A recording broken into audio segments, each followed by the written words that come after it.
Yes, Mia, go ahead. Yes, magandang tanghali sa'yo, Ella. Meron namang priority lane para sa ating mga vulnerable sector, gayon din sa ating mga senior citizen. Kaso nga lang, kahit na priority lane, ay nakararanas sila ng mahabang pila. Kaya nagiging dahil na kung bakit nahihirapan sila sa pagboto. Kanya-kanyang daing na ang mga senior citizen dito sa Malanday Elementary School dahil sa haba ng pila at mabagal na proseso ng pagboto. Kahit ang priority lane ay hindi umuusad ng maayos at mabilis ang pila.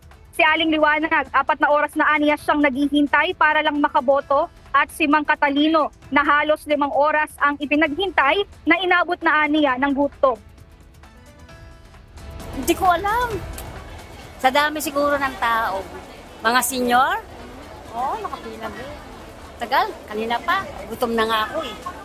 Kanina pa kami 6:30. O, tapos ngayon, ang number namin ay 300, ano ba?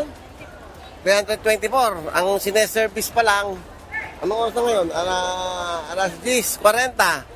Ang sineserve pa lang, 265 ba yun? Harinawa, sana, bigyan man lang kami ng tubig. Bumili pa ako ng tubig, oh. Sana, libre. Ang ilan pa nga sa nakausap natin ay hindi na magawang pumila dahil din sa init ng paligid, dami ng tao at haba ng pila. Ayon sa ilang nakapila kanina, pinakikiramdaman nila ang kanilang sarili at baka hindi na nila kayanin, kaya ang iba ay umuwi na lang muna at babalik na lang mamayang hapon. Ella, sa kasalukuyan ay talagang mahaba ang pila dito sa ating likuran. Narito ko pa rin yung pila ng priority lane para sa mga senior citizen at ilan din talaga sa isa sa idinadaing din ng ating mga senior citizen ay ang sobrang init ng paligid. At yan muna ang latest update. Balik sa'yo, Ella.